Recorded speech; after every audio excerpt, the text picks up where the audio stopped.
Your phone rings just as you're anxiously awaiting to hear from your son or daughter. But on the other end of the line is a scammer preying on your instincts to protect your family. A local mom agreed to talk to me about how she was targeted by this phone scam because she fought back, and she wants you to do the same.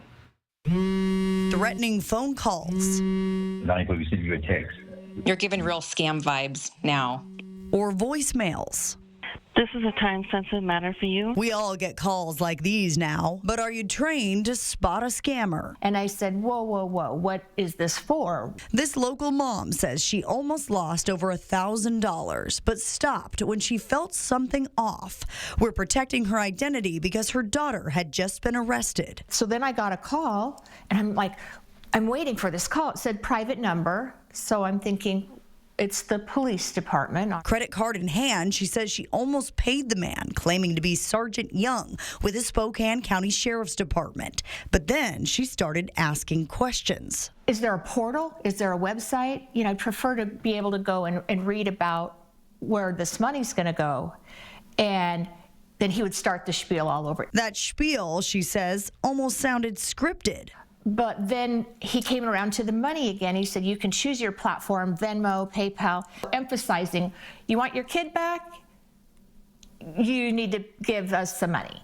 The sheriff's office warns this scammer is likely checking the jail roster and targeting family members with the promise of an early release from jail. And I said, I think I'll just hang up now and I'll go down to the sheriff's office.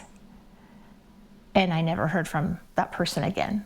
And it's not the first time we've seen a scam with a criminal impersonating law enforcement. Just try your best to assess who they are and why they're calling, and if it's somebody you even need to talk to. Deputy U.S. Marshal Michael McDowell warns there's another scam right now, claiming to be the U.S. Marshal for the Eastern District of Washington, Craig Thayer. We would never do that. The United States Marshal Service does not solicit money over the phone, or we don't do that. You know, if you have a warrant for your arrest, we're probably going to just come find you. We're not going to call you. His advice the next time an unknown number calls. So I would just advise people to just take a breath, slow things down, try to get as much information as you can. And as for our mom, who kept her cool. I work really hard for my money. I know other people do too. For the sake of my friends, family, and your viewers, I thought, well, sure, let's talk about this.